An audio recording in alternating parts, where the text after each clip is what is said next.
안녕하세요, 이유입니다. 오늘은 다시 달에 대해서 얘기해보도록 하겠습니다. 전편에서 아폴로 계획, 인류가 최초로 달의 행성에 도달했다는 것을 얘기했으니 오늘은 그 도달의 행성이 도대체 무엇이었을까 하는가에 대해서 얘기해보도록 하겠습니다. 저 자료를 찾아보니 많은 사람들이 인류가 다시 달에 안 가는 이유는 달은 이제 더 이상 연구할 가치가 없고 달의 연구에 들어가는 자금을 화성 연구에 사용하는 것이 더 효율적일 수 있다는 의견을 많이 받습니다. 그런데 달은 그렇게 표면적으로 보이는 것처럼 간단하지 않습니다.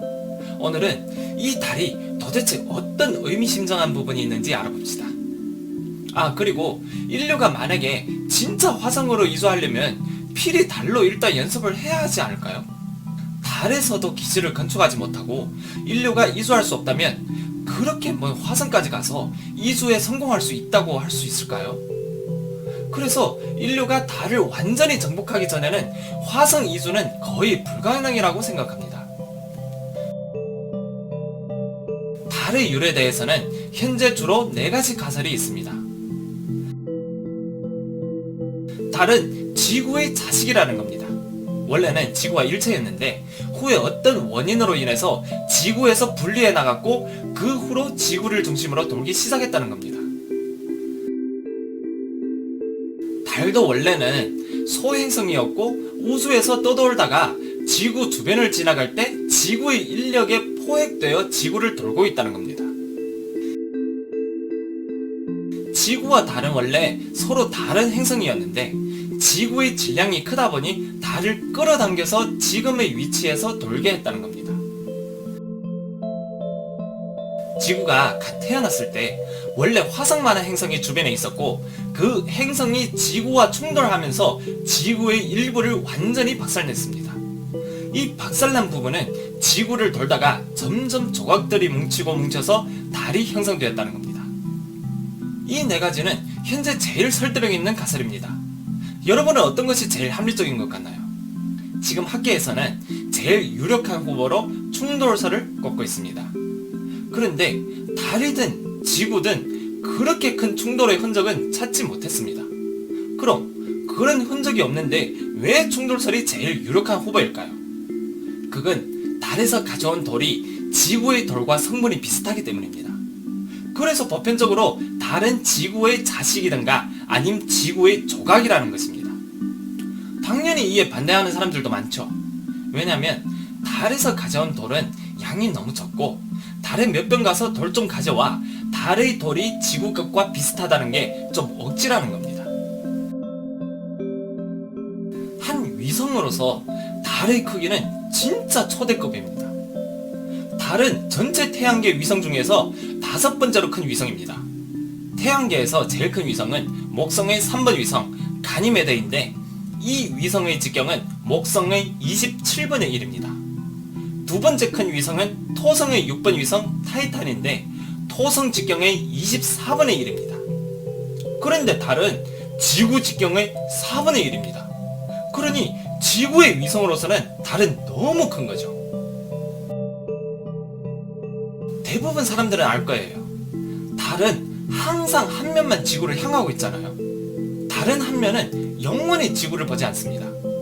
그런데 지구는 자전을 하고 달은 지구를 도는데 어떻게 계속 한 면만 지구를 보고 있을까요?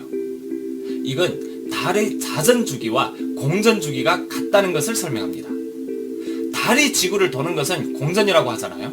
그리고 자기 혼자도 돌고 있습니다. 자전하지 않으면 한 면만 지구를 향할 수가 없죠. 또 마침 달의 회전축이 지구와 같고 게다가 자전 주기와 공전 주기가 같다 보니 이런 현상이 일어나는 겁니다. 지구는 자전 주기는 하루, 공전 주기는 1년이잖아요. 지구는 이렇게 큰 차이가 나는데 달은 같습니다. 그리고 한번 상상해보세요. 공포스럽지 않나요? 어느 한 사람이 나를 계속 보고 있다고 생각해봐요. 내가 뭘 하든 어디 가든 계속 따라다니면서 계속 주시하고 있다고 생각해봐요. 스토커도 이런 스토커가 없습니다. 그리고 좋게 말하면 달은 지구를 보고 있다고 하지만 다르게 말하면 달은 지구를 겨누고 있을 수도 있는 거죠. 어떻게 생각하면 일종의 감시일지도 모르는 겁니다. 일식과 월식에서 표면적으로는 합리적이지만 또 뭔가 합리적이지 않다는 것을 느껴본 적이 없나요? 왜 그 그림자는 태양의 크기와 같을까요? 그건 달의 직경과 달과 지구의 거리, 지구의 직경과 지구와 태양의 거리의 비례가 같기 때문입니다. 간단하게 이해하자면 달과 지구의 관계는 축소한 지구와 달의 관계라고 보시면 되는 겁니다. 달이 조금 작아지든가 거리가 조금 가까워지든가 어떠한 변화가 생겨도 일식과 월식에서 그림자와 태양의 크기가 같을 수 없게 되는 겁니다. 다들 달 표면의 사진을 많이 봤을 겁니다. 달 표면에는 아주 많은 크고 작은 운석 구덩이들이 있잖아요. 그런데 이 운석 구덩이들은 아주 불가사의합니다. 크기가 얼마가 됐든 깊이가 다 같습니다. 딱 6km인 거죠. 상식대로라면 큰 운석 구덩이는 큰 운석의 충돌로 생기고 작은 운석 구덩이는 작은 운석의 충돌로 생기는 거잖아요. 그럼 큰 운석의 충돌로 생긴 거는 당연히 깊이가 더 깊어야 하지 않을까요? 지구에서도 운석 구덩이들이 많잖아요. 지구의 운석 구덩이의 깊이는 직경과 정비례합니다. 그런데 달에서는 아니죠. 아무리 깊어도 다 6km입니다. 그리고 6km는 너무 낮습니다. 달의 큰 운석 구덩이는 직경이 1300km가 됩니다.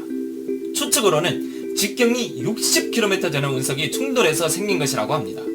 만약에 이 운석이 지구에 충돌했다면 깊이는 100km 이상일 것이라고 합니다. 그런데 달에서는 딱 6km인 거죠.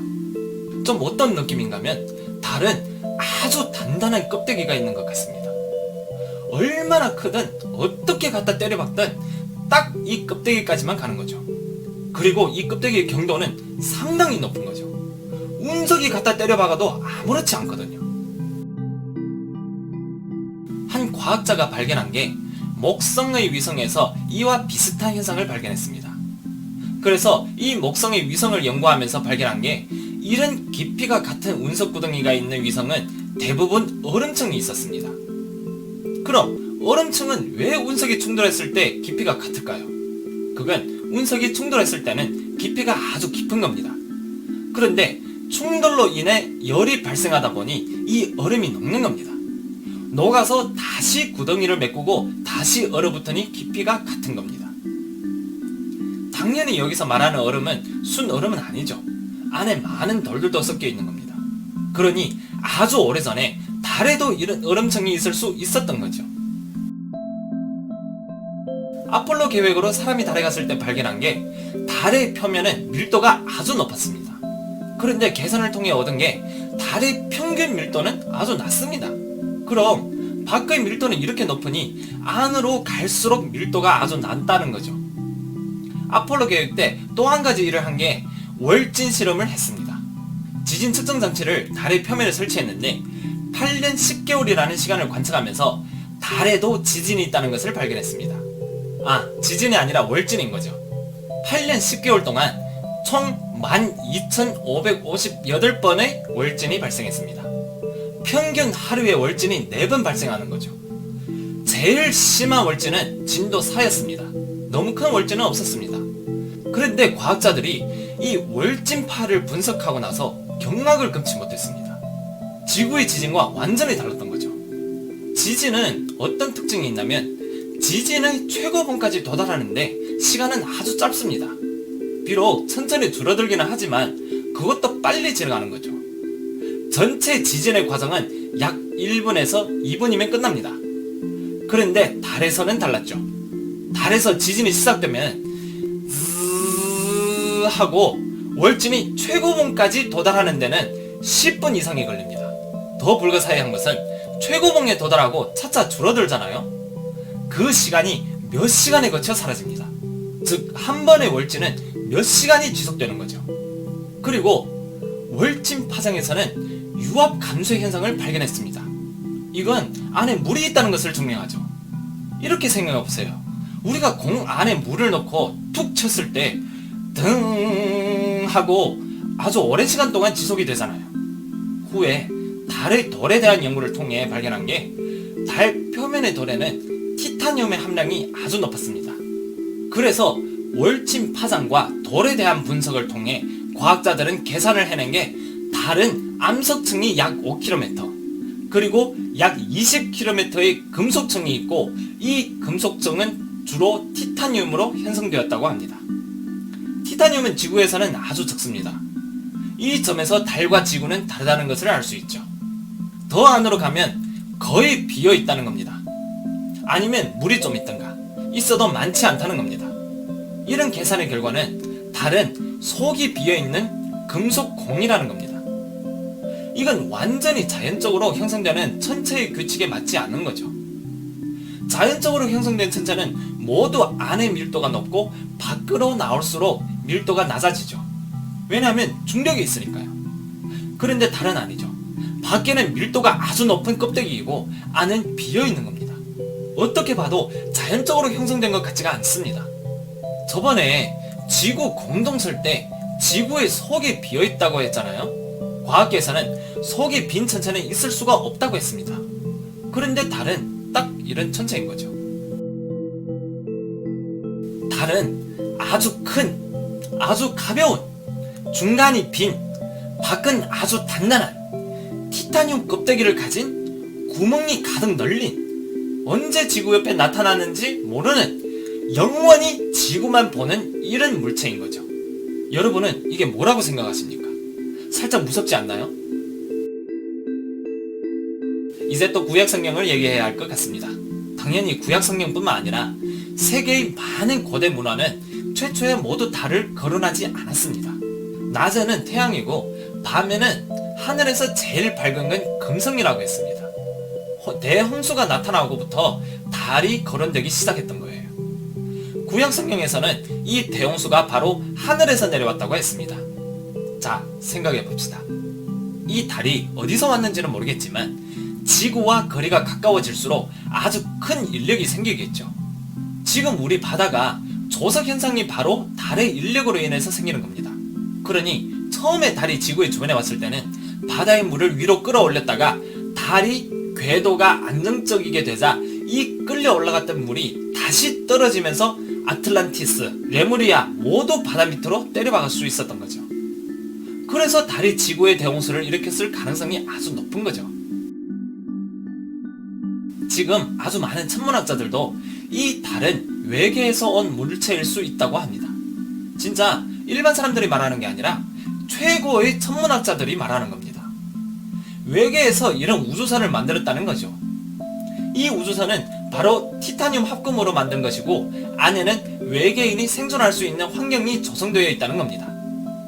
그리고 지구 주변에 도착했으니 자신의 궤도로 안정화하고 지구를 보면서 계속 비행하는 거죠. 그리고 지구로 오는 과정에서 많은 운석의 충돌을 받았고 그러니 표면이 다 구덩이인 겁니다. 그런데 얘는 왜 지구까지 왔는지, 왜 지구를 보면서 돌고 있는지 아예 모르는 거죠. 당연히 이런 가능성도 있는 거죠. 최초에 왔을 때는 어떤 목적을 갖고 왔지만 목적을 완성하고 이것은 그냥 여기다 버리고 돌아간 겁니다. 즉 어떤 잔해가 여기 남아있는 거죠. 그러다 보니 일부 사람들은 지금의 달 안에는 외계인이 살고 있다고 합니다. 당연히 이런 가능성도 배제할 수는 없는 거죠. 그러니 인류는 다시 달에 가지 않는다는 겁니다. 천문학자들의 말에 따르면 달이 없는 것이 달이 있는 것보다 더 과학적이라는 겁니다. 즉 달의 존재는 좀 과학적이지 않다는 거죠. 자, 여러분들은 이 달이 무엇인 것 같습니까? 이에 대해서는 댓글로 많이 남겨주시고 이제 곧 추석인데 즐거운 한가위 되시기 바랍니다. 아, 그리고 밤에 나가서 추석의 만월을 한번 보세요. 이제 달을 볼 때는 다른 느낌이 드실 겁니다.